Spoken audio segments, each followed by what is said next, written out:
computer. Okay, perfect. So welcome to Dr. Maria Gabriela de Benedetto, who is an expert in this field in STEM. And we're gonna have her today talking about like her career, her path in STEM, and how she's been achieving all her goals until now. To see this compendium of this amazing woman, it's just a pleasure to have her here today at CatholicTech. Welcome, Maria Gabriela de Benedetto. Thank you very much for having me. So we have read about like a little bit of your story and we were amazed by that. And we wanted to ask you some few questions. So the first one is, how did you start on this path in STEM? I think it started when I was a kid, and I found, very challenging all especially the mathematical questions, and I was also very interested in physics as a teenager, and so I think it was a quite natural thing to follow up with my university studies in engineering. And then I got really very much attracted by research and basic research. And this is why I went on with the PhD and so on. So what would you say was the main thing motivating you to keep this path once you were a young person? It was research or what was it It exactly? was curiosity. I think it was curiosity, give some order to things that you see and try to have tools to have some understanding of them. I think this was the main, and it remains. It remains the really the motivation is curiosity. Wow. And now that we have talked about a little bit of how you started and the curiosity that you have behind it, then going to the topic of technology and innovation, what's the most exciting advancement happening in wireless communication today in your point of view? In my point of view, if we focus on more the technological aspect, not the basic research, but the technology at stake, I think that there is a very interesting phenomenon of unifying fields that were used to be a little bit separated, like sensing and communication. So I think that right now there is this drive for unifying these fields and merging sensing, localization, and communication. And this is going to lead to different systems that will allow different applications and developments also in the research aspects. So I think that again this combination of localization, communication, and sensing. This is what's going on that is really changing the picture. Wow. So our next question would be, how is ultra-wideband technology shaping the future of communication as of now? Well, I don't know if it is shaping the future of communications, but it is definitely a technology that has all these features that help the combination I was talking about, because ultra wideband technology is very appropriate for localization and for communication. And so with one technology, you can do both things. And so this is why ultra wideband technology is very promising, and I believe it has a role in the whole evolution of this telecommunication system. So how do you think, for example, 6G will be a game changer or is it just hype? Oh, well, it's going to depend. 6G promises very, very interesting and attractive features with higher speeds, very small latency, and large capacity, use of frequencies that were not used in the past, and so a lot of bandwidth. And this is going to allow the development of interesting applications. So I think that the game change is how you use all this resource that 6G promises to have available, to make available to the telecommunication world. And definitely, given the incredible larger speeds and larger capacities and low, very, very, very low latencies, there are many, many applications that can be developed on that ground that can be really very challenging. So I think that it really depends on how you make use of this large resource. It's Okay. difficult to predict. It's difficult to predict. We are very often taken by surprise by what you can do uh, with the technology. Yeah, that's completely true. So, being surprised with technology, I think like something that we have never expected, like some years ago, would have been, for example, artificial intelligence and so on, Right. and how far it has become until now, having different. Exactly, and very fast. Exactly. And we can be seeing that in education, workplaces, almost everywhere now being taking place. Right.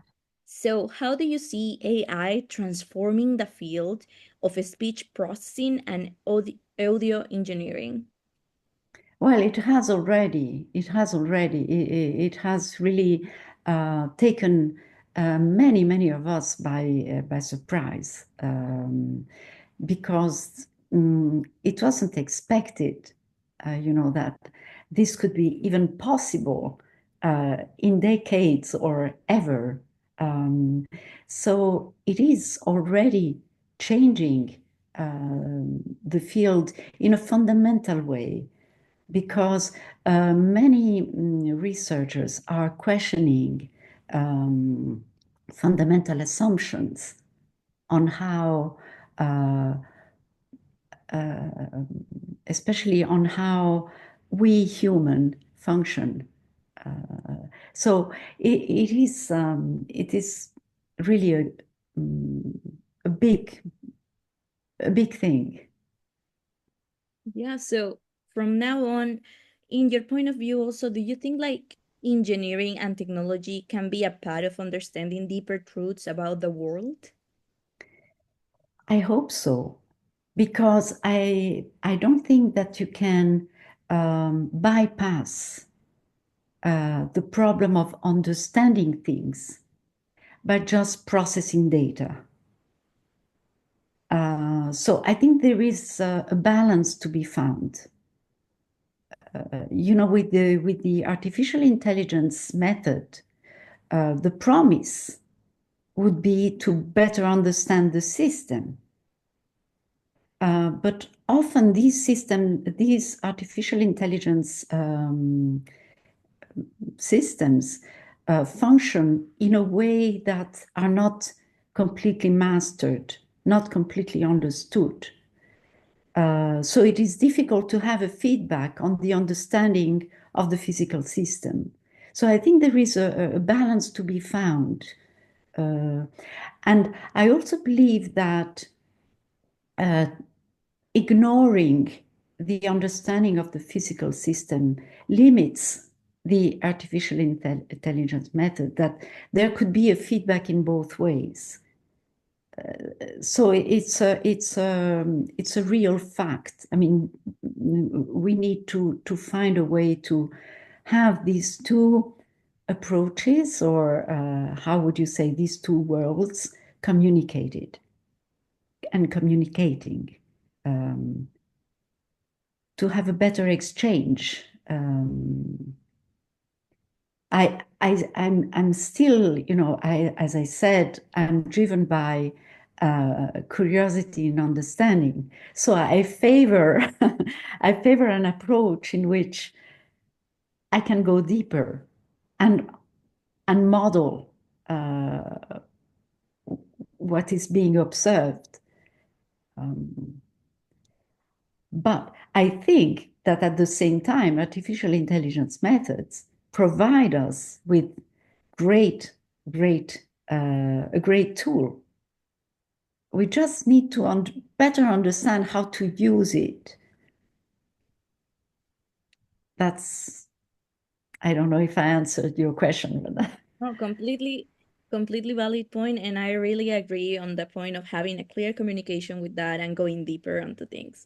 So that's something really interesting and something to highlight that I have like seen very few times in a lot of scientists, but I think like this is a pivotal point in order to reach what we want to reach at some point. So being said that, we can say like in a world right now that is driven by algorithms and data, for example, where do you see the role of human intuition?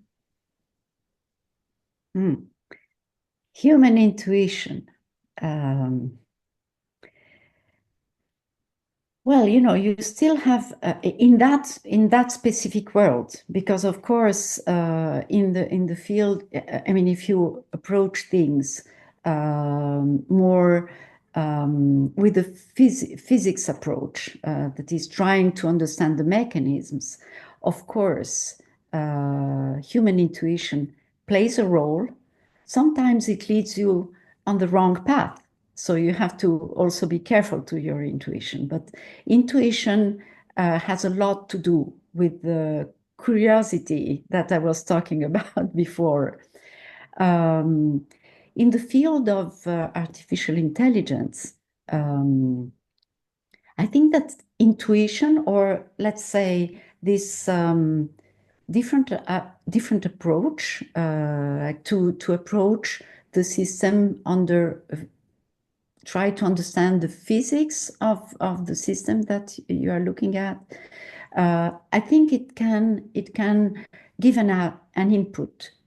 For example, if you think of the data that you collect, you can collect all sorts of data, and then have your artificial intelligence system process the data to function. It might be a good thing to collect the right data, uh, to have a way to control which data is going to be used.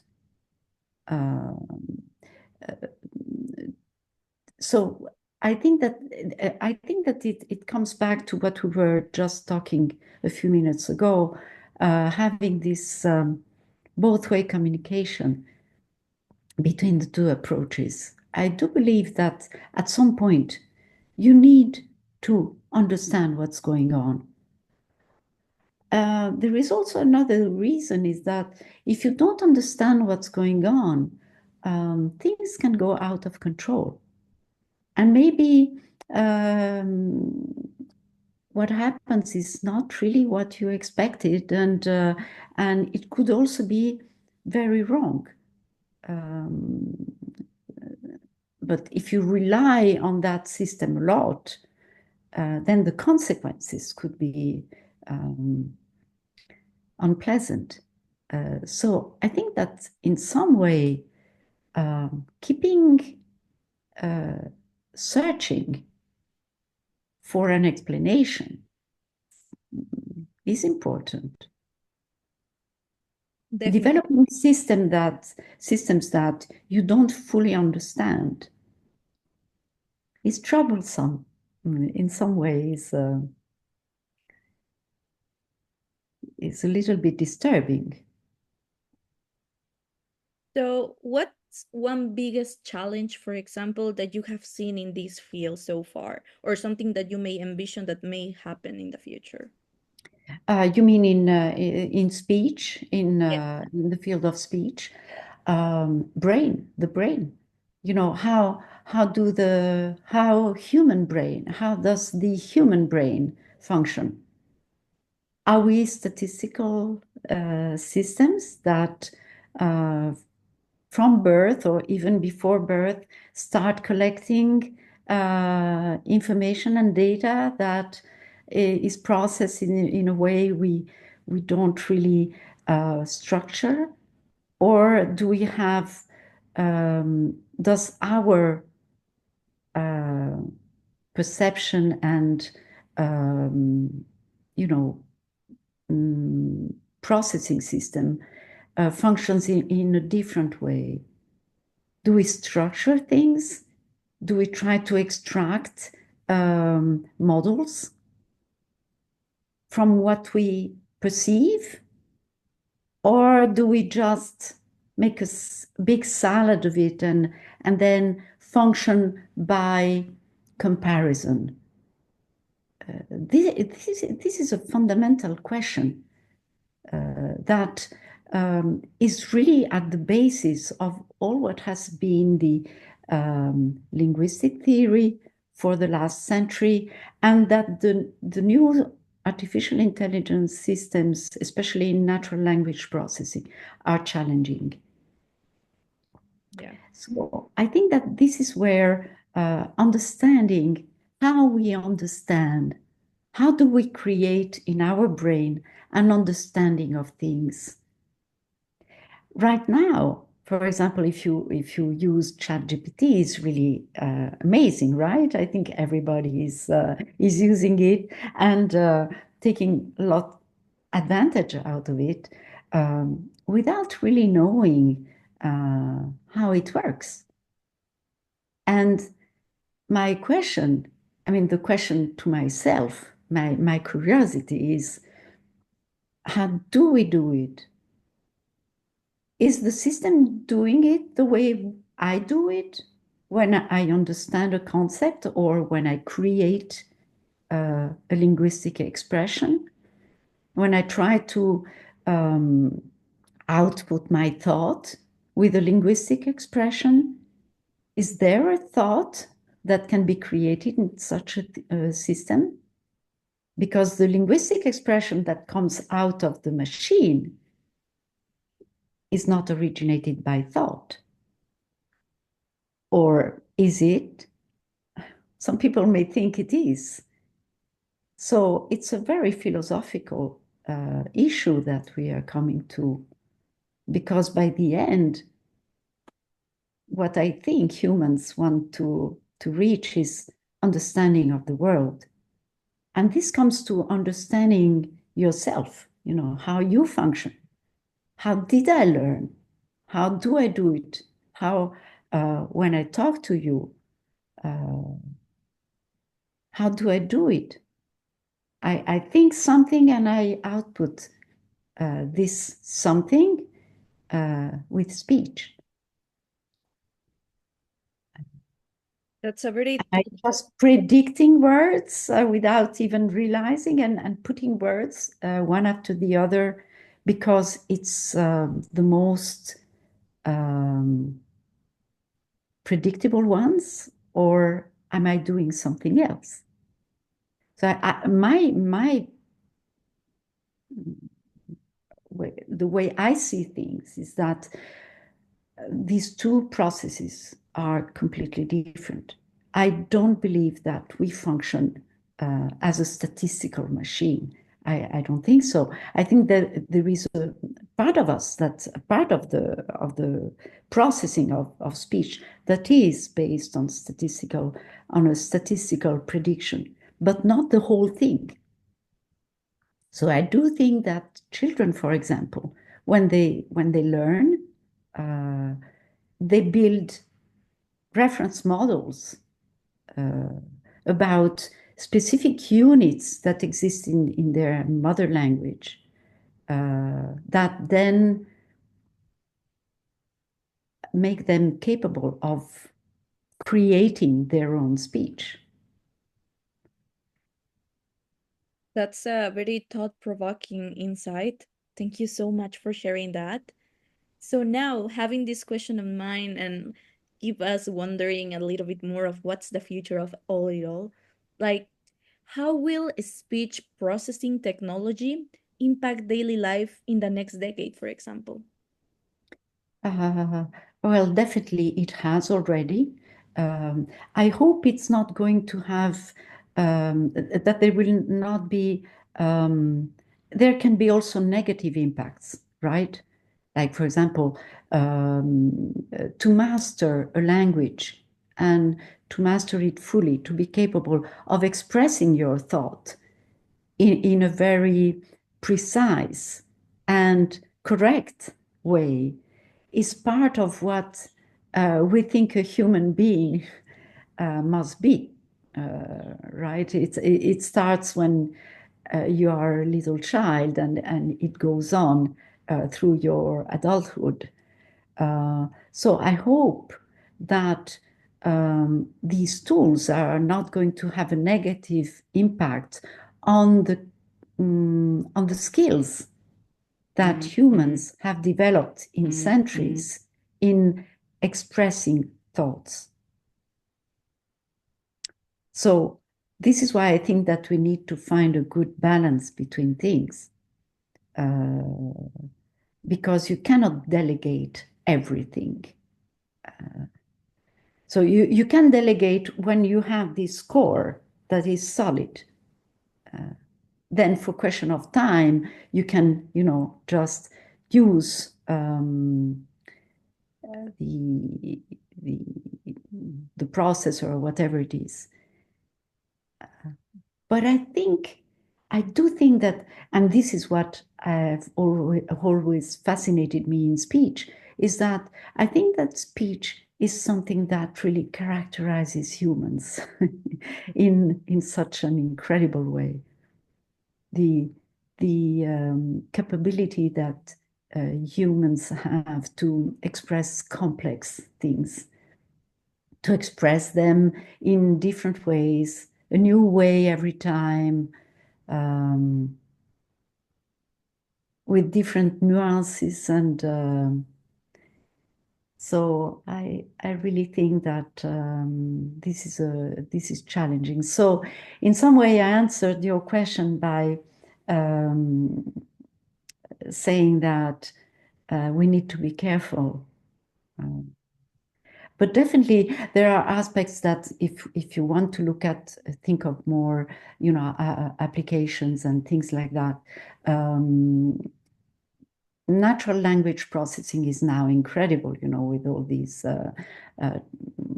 chat GPT and so on. But speech recognition in different contexts, and when there is a lot of noise and many people speaking, there still are around difficult problems that have to be solved.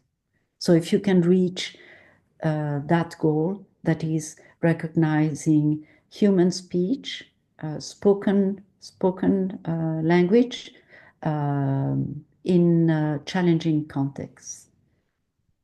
Yeah. Now, This is still, and definitely it's going to, it can have a great impact on everyday's life. so now talking about, like, for example, language and speaking and all of these topics related. So we have right now having a conversation, let's say in English, but I know Yes. that your native tongue is Italian. And how are we having this conversation nowadays is because of English and because we both speak the same language in this case.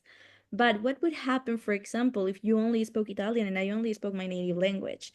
So in that context, what's, for example, or will we ever have a truly seamless real-time language translation? Do you think so or not, and why?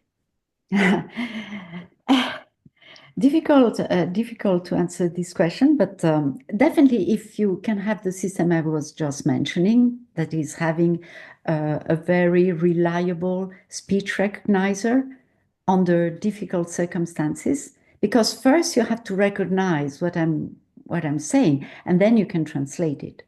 I think that the translation part is already quite advanced.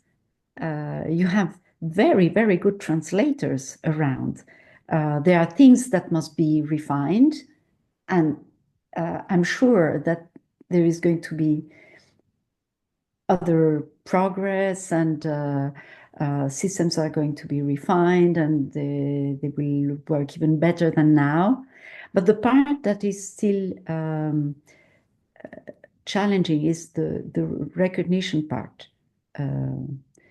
So if we can, if there, so the question would be, do you think that there will be a system that will be able to recognize speech under difficult circumstances and so on?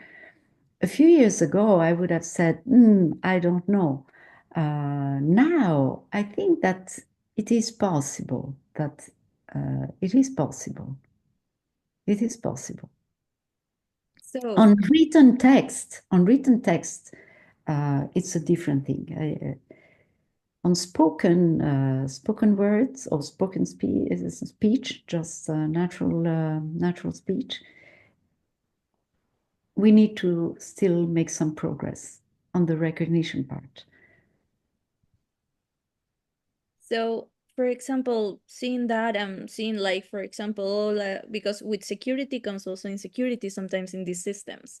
So, in that sense, what are the biggest challenges in making communication systems more secure? Well, an interesting question because with these systems you can also, imitate voices, and it's a big problem.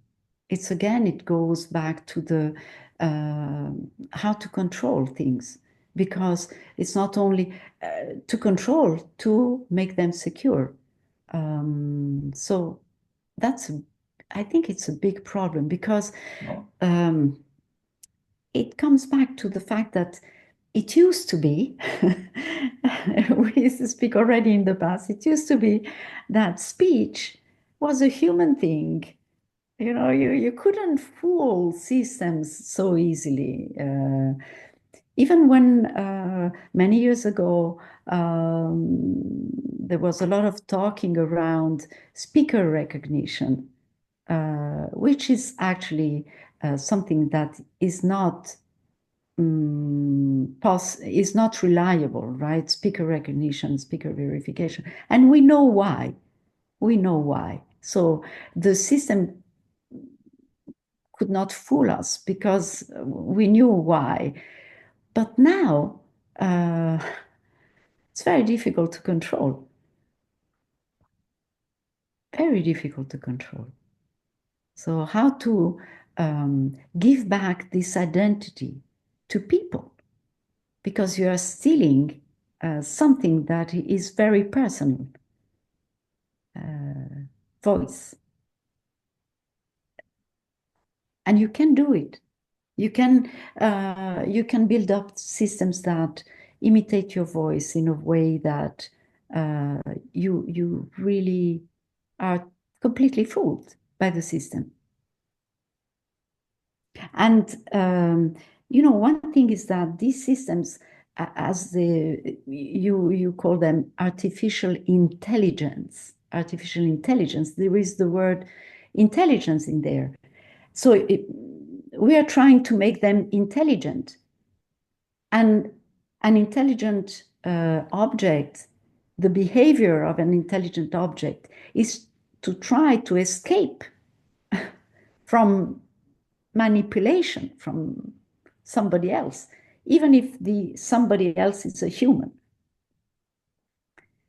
So you try to modify to have them do what you want, and then the system evolves in a way to escape your modification. So it's a big problem. Yeah. But now, looking ahead, for example, and looking about the opportunities that it may open for a lot of people, scientists, experts. So, if you could work on any futuristic technological project, what would it be? Well, definitely. I think that I would. I mean, this is what I've always tried to do: is to work on things that help people. So help people with disadvantages. Uh, so, for example, why understanding how do you acquire speech when you're a kid? Because there are many kids who have problems in doing that, and if we understand how it functions, you can help those who do not have, let's say, natural or um, yes, natural way of growing up. And I think that the development of technologies to help people with disadvantages, this is how all this should be used. And it can help a great deal. Think of what is systems using speech for the blind, systems using speech for deaf children. It's amazing the things you can do.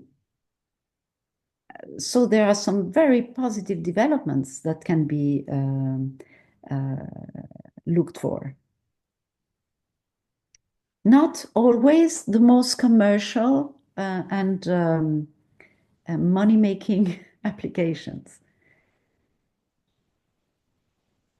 Well, that's very laudable of you, and congratulations for that and trying to give something else to the world and, making a better world for everyone here. And when I mean everyone is literally everyone. So thank you so much for your expertise in pro of society. Yeah, So now, very.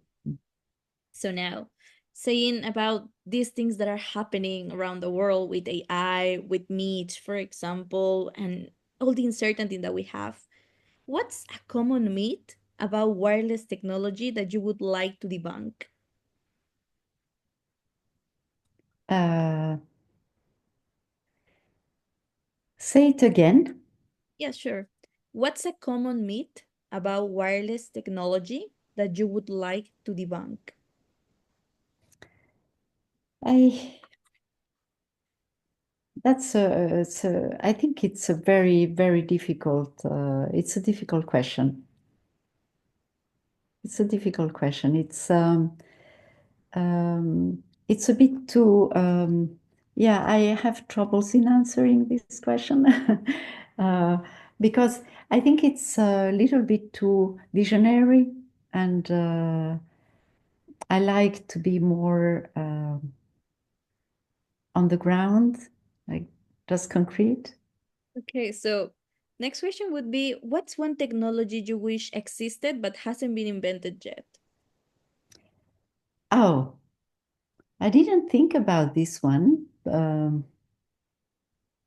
But technology, well, definitely it comes back to the brain. I think that it comes back to the brain.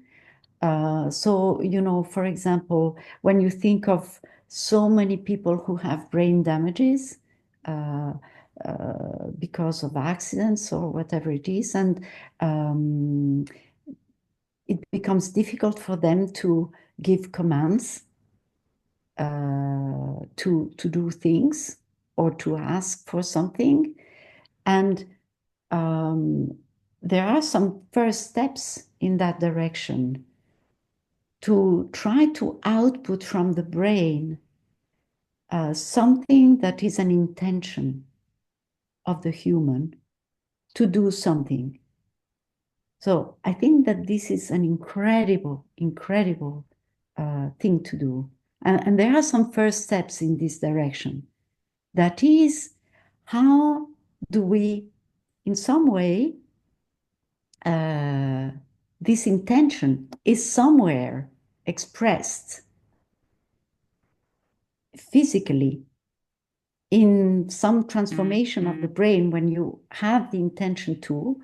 And if you can just catch that signal and put it out because the person has lost uh, the way to do it, like by speech or by movement or whatever it is. I think that this would be incredible. So, a technology that can go into these very, very intricate and incredible and this incredible system that we have in the brain, and try to decode it in some way. That seems challenging, but still, that's something that we really need in today's society. And I think that was really on point. Thank you so much for that thoughtful answer. And So now, as one of our last questions would be, for example, now looking back and looking at all your expertise, your experiences, the things that you have learned throughout all of this career in STEM, what would you say to that young Maria who once wanted to pursue such a field? What advice would you give to her and to the people nowadays, for example, that are watching this and may feel something related that can identify with your experience? All right. What would I say? Don't give up. Yeah, I think this is what I would say. Don't change. Uh, keep this. It's really a passion um, for life, intended as what surrounds you and what you have inside.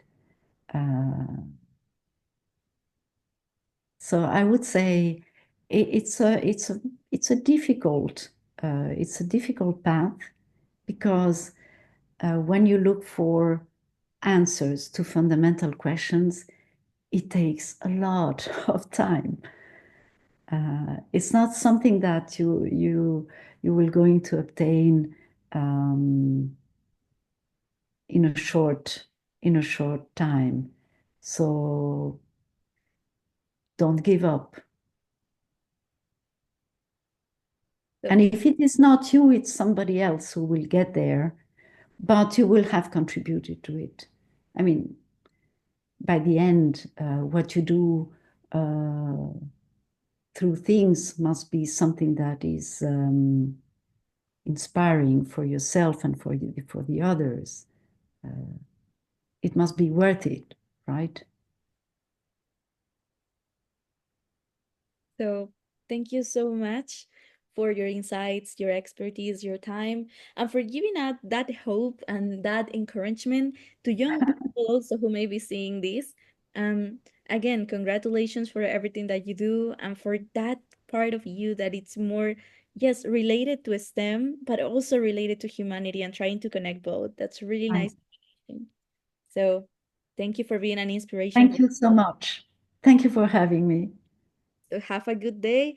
And thank you for everyone watching this. Have a nice day, guys. Bye.